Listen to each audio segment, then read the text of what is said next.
दिल्ली की 7 लोकसभा सीटों के अलावा हरियाणा की सभी 10 लोकसभा सीटों के लिए भी 25 मई को मतदान है। जिस तरीके से दिल्ली की 7 सीटें भारतीय जनता पार्टी ने जीती थी, उसी तरीके से हरियाणा की भी सभी 10 सीटें मोदी की झोली में आ पड़ी थी। 2014 की बात करें तो यहाँ से भारतीय जनता पार्टी को 7 सीटें मिली थी। 2 सीटें INLD ने जीती थी और 1 सीट कांग्रेस ने जीती थी रोहतक की। 2019 में कांग्रेस अपनी रोहतक की सीट भी नहीं बचा पाई थी। भूपेंद्र सिंह हुड्डा के बेटे दीपेंद्र हुड्डा भी करीब 7-7.5 हजार वोटों से हार गए थे।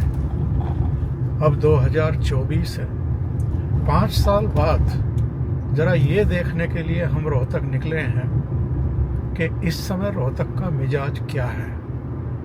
क्या इस बार भी 2019 दोहराया जाएगा या 2014 की तरह दीपेंद्र हुड्डा इस बार ये सीट फिर से जीतने में कामयाब हो पाएंगे।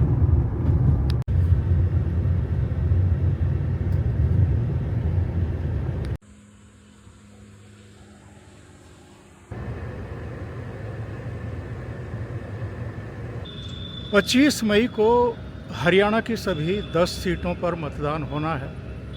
दिल्ली की भी सभी 7 सीटों पर मतदान होने वाला है। कुल मिलाकर के इस छठे चरण में पूरे देश में 57 सीटों पर चुनाव होगा। आज मैं आया हूँ रोहतक को हरियाणा की राजनीतिक राजधानी, पॉलिटिकल कैपिटल भी माना जाता है।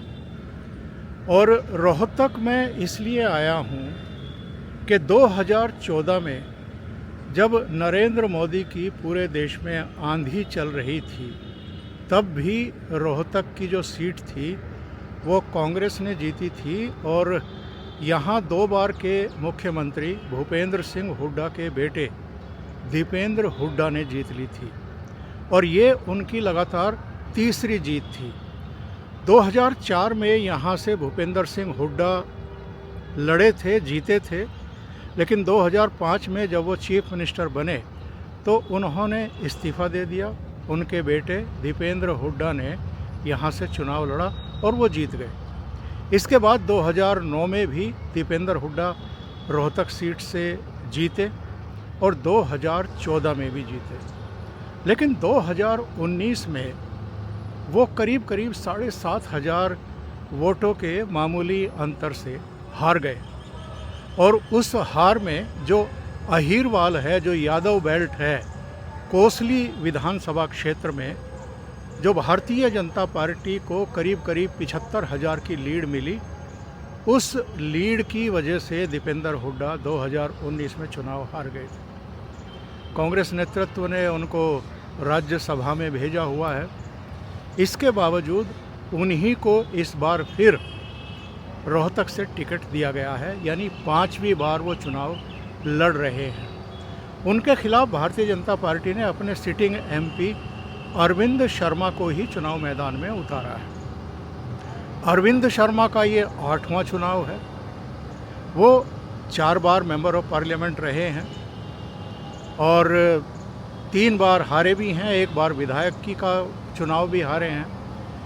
वो कांग्रेस में भी रहे हैं, वो निर्दलीय भी लड़े हैं सोनीपत से और जीते हैं, वो बहुजन समाज पार्टी में भी रहे हैं और वो अब भारतीय जनता पार्टी में भी हैं। रोहतक का अगर हम इस समय का हाल देखें, ठीक 1 दिन पहले का, तो हमें पता चलता है कि रोहतक में इस बार भी दीपेंद्र हुड्डा का जो रास्ता है वो बिल्कुल आसान नहीं है। अगर हम देखें तो जो जाट वोट उनकी ताकत रहे, उनके परिवार की ताकत रहे, उन जाट वोटों में बंटवारा है, विभाजन है। इसी तरीके से अगर हम देखें तो पंजाबी, इसके अलावा यादव यानी अहीर, फिर सैनी, इसके अलावा दलित और जो दूसरे वर्ग हैं वो एकजुट दिखाई दे रहे हैं भारतीय जनता पार्टी के पक्ष में। मैंने आज रोहतक पहुंचने के बाद ये पता किया कि दीपेंद्र हुड्डा जो है वो किस तरह से इस बार प्रचार कर रहे हैं और क्या 2019 की जो उनकी हार थी उससे उन्होंने कोई सबक सीखा है। मुझे पता चला है कि इस बार वो थोड़ा सा जो उनकी स्ट्रेटजी है उसमें उन्होंने बदलाव किया है। जितेंद्र की मेजोरिटी है। अच्छा, वो सब वही आएगा हो सकता है क्योंकि अब की बार लोग ज़्यादा बीजेपी से खुश नहीं है। वजह क्या है बीजेपी से खुश ना होने की? वजह क्या है, खट्टर ने खाया और सोया, काम कुछ नहीं किए। 10 साल ऐसे ही निकाल दिए। बेसिक रीजन यही है। ये है वही नहीं, केवल जाटों के वोटों से तो वो जीत नहीं पाएंगे। नहीं जीत पाएंगे ना। तो पंजाबी भारतीय जनता पार्टी के साथ बताए जा रहे हैं। सैनी को उन्होंने मुख्यमंत्री बना दिया। पंजाबी क्योंकि खट्टर ने पंजाबी में काम नहीं किए ज़्यादा। तो आपका शुभ नाम क्या है? जिले सिंह। अच्छा, जिले सिंह। 2019 का जो चुनाव था वो 2016 की जो आरक्षण की मांग को लेकर के बहुत बड़े पैमाने पर हिंसा हुई थी हरियाणा में, जिनमें रोहतक भी लपेटे में आया था। भिवानी, जींद, सोनीपत, कई ज़िले उस समय उस हिंसा का शिकार हुए थे। उसके 3 साल बाद हो रहा था और कहीं ना कहीं जो वोटों का ध्रुवीकरण था वो साफ तौर पर दिखाई दे रहा था। यानी जो जाट आरक्षण की मांग करने वाले थे उनके खिलाफ जो बाकी की बिरादरियां थी वो एकजुट हो गई थी और उस वजह से एक बड़ा अंतर आया था।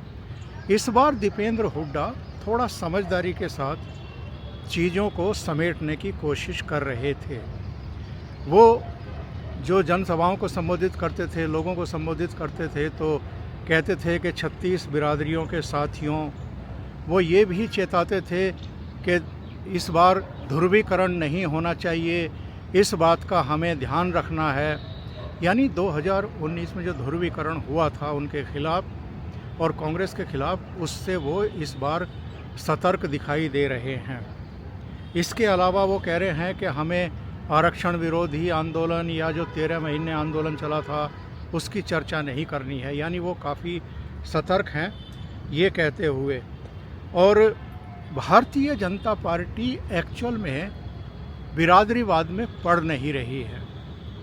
जो यहाँ ब्राह्मण वोट हैं, जो यहाँ यादव वोट हैं कोसली विधानसभा क्षेत्र में, और इसके अलावा चूँकि सैनी को चीफ मिनिस्टर बनाया गया है, नायब सिंह सैनी को, और मनोहर लाल खट्टर करनाल से चुनाव लड़ रहे हैं, इसलिए यादव, सैनी, ब्राह्मण, पंजाबी, क्योंकि 9.5 साल तक मनोहर लाल खट्टर यहाँ मुख्यमंत्री रहे हैं, अभी कुछ ही समय पहले उनकी जगह नायब सिंह सैनी को बनाया गया है।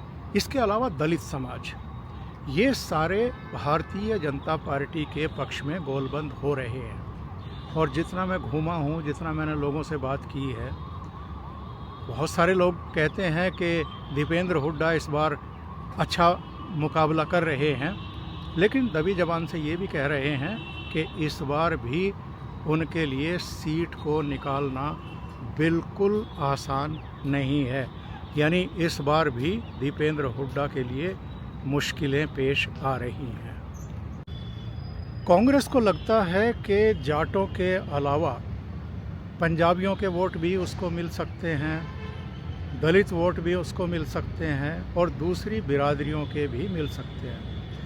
लेकिन जो कोसली से खबर आ रही है, इस बार, पिछली बार तो कोसली से करीब 75,000 की लीड मिली थी भारतीय जनता पार्टी को, और बाद में जब विधानसभा चुनाव हुए थे तो जो 9 विधानसभा क्षेत्र आते हैं इस लोकसभा क्षेत्र के तहत, उनमें से 7 सीटें कांग्रेस ने जीत ली थी, एक निर्दलीय जीता था, और कोसली वाली सीट जो है वो भारतीय जनता पार्टी ने जीत ली थी। इस बार बताते हैं कि कोसली की ये लीड जो 75,000 थी वो 90 से 1 लाख तक की लीड मिल सकती है भारतीय जनता पार्टी और अरविंद शर्मा को। और यही वजह है कि दीपेंद्र हुड्डा, कांग्रेस, उनके पिताजी भूपेंद्र हुड्डा, ये सब परेशान है। इसके अलावा भारतीय जनता पार्टी एक काम और कर रही है, वो जाट बाहुल्य गांव में जाकर के उन्होंने काफ़ी काम किया है, प्रचार किया है, सभाएं की हैं छोटी छोटी, और लोगों को ये समझाने की कोशिश की है कि देखो चौधरी चरण सिंह को भारतीय जनता पार्टी ने, प्रधानमंत्री नरेंद्र मोदी ने ही भारत रत्न दिया है। वो ये भी कह रहे हैं कि नरेंद्र मोदी ने एक जाट यानी जगदीप धनखड़ को उपराष्ट्रपति बनाया है। और भी तमाम तरह की इस तरह की बातें की जा रही हैं। ये भी कि संगठन में भी जो प्रतिनिधित्व दिया गया है, सरकारों में भी जो प्रतिनिधित्व दिया गया है जाटों को, वो पहले के मुकाबले जो सरकारें रही हैं काफ़ी बेहतर प्रतिनिधित्व है। ये सब कहकर के भारतीय जनता पार्टी की नज़र जहां दूसरी बिरादरियों पर है, वहीं जाट वोटरों में भी एक विभाजन करने और अपनी तरफ लोगों को लाने की एक कोशिश चल रही है। यहाँ राम मंदिर भी एक मुद्दा है। इसके अलावा जो गरीब वर्ग के लोग हैं, चाहे किसी भी जाति के हैं, उनको जो लाभ मिल रहा है राशन का, स्वास्थ्य सेवाओं का, दूसरे, वो भी हमें देखने को मिला है कि उनमें एक अंडर करंट है। उनसे अगर बात करो तो वो मोदी की बात करते हैं। और यही वजह है कि रोहतक में इस बार भी पलड़ा भारतीय जनता पार्टी का भारी लग रहा है। अगर दीपेंद्र हुड्डा के पक्ष में कोई अंडर करंट चल रहा हो जो नज़र नहीं आ रहा है तो अलग बात है। ये जो रोहतक संसदीय क्षेत्र है, इस पर 2 उपचुनाव मिलाकर के अब तक 18 चुनाव हो चुके हैं और 18 में से 9 बार भूपेंद्र सिंह हुड्डा का परिवार जीता है। 2 बार शुरू में 1952 में और 57 में इनके पिताजी जीते। इसके बाद भूपेंद्र सिंह हुड्डा भी यहाँ से 4 बार चुनाव जीते हैं। वो 1991 में पहली बार मेंबर ऑफ पार्लियामेंट चुने गए, फिर 96 में, फिर 98 में, उसके बाद 2004 में चुने गए। और 2004 के बाद जब 2005 में कांग्रेस को हरियाणा में विधानसभा चुनाव में 67 सीटें मिल गई तो भूपेंद्र हुड्डा को चीफ मिनिस्टर बनाया गया। पहली बार उन्होंने लोकसभा सीट खाली कर दी और उनके बेटे चुनाव लड़े और वो मेंबर ऑफ पार्लियामेंट बने। दीपेंद्र हुड्डा भी 2005 में उपचुनाव जीते, इसके बाद 2009 में जीते, 2014 में जीते, 2019 में वो चुनाव हार गए थे। इस बार 5वीं बार लड़ रहे हैं। देखना ये है कि वो यानी उनका परिवार 10वीं बार इस लोकसभा क्षेत्र पर अपनी पकड़ बनाएगा, यानी जीतेगा या नहीं बना पाएगा। अगर हम 2019 के लोकसभा चुनाव के नतीजों पर नज़र डालें तो हमें पता चलता है कि रोहतक और सोनीपत, केवल इन 2 क्षेत्रों में भारतीय जनता पार्टी का हार जीत का अंतर थोड़ा कम था। बाकी सीटों पर तो वो 3-3, 4-4 और 6-6 लाख के अंतर से चुनाव जीती थी। रोहतक में दीपेंद्र हुड्डा और अरविंद शर्मा के बीच में हार जीत का अंतर केवल 7,503 था। सोनीपत में जहां से भूपेंद्र सिंह हुड्डा लड़ रहे थे, उनके पिताजी, और हार गए थे रमेश कौशिक के सामने, उनकी हार जीत का अंतर 1,64,000 था। बाकी तो अम्बाला से, जहाँ से रतनलाल कटारिया जीते थे, उनकी जीत जो है वो 3,42,000 से हुई थी। भिवानी में भी धर्मवीर की जीत जो है वो 4,44,000 वोटों की हुई थी।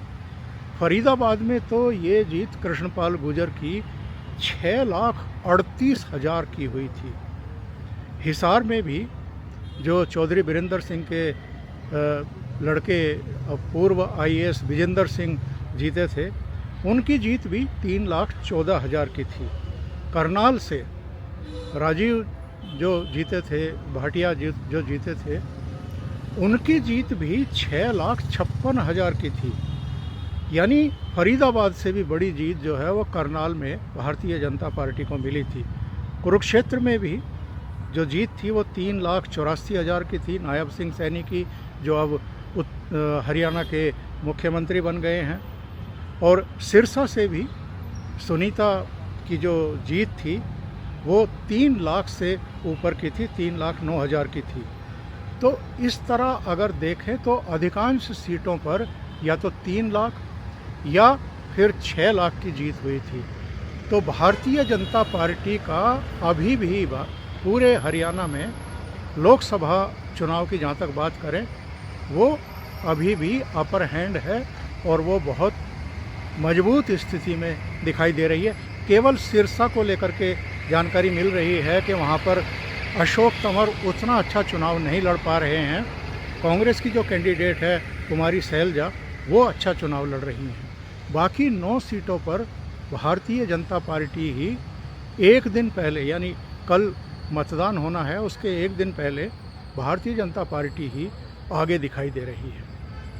अभी के लिए इतना ही। बहुत बहुत धन्यवाद। अगर आपको ये चैनल और इसके कंटेंट पसंद आ रहे हैं तो लाइक करें, कमेंट करें, वीडियो को शेयर भी करें। अभी तक अगर आपने ये चैनल सब्सक्राइब नहीं किया है तो सब्सक्राइब कर लें और साथ में लगे बेल आइकॉन को दबाना ना भूलें ताकि आगे आने वाले वीडियो और उनके नोटिफिकेशन आप तक पहुंचते रहें। बहुत बहुत धन्यवाद। नमस्कार।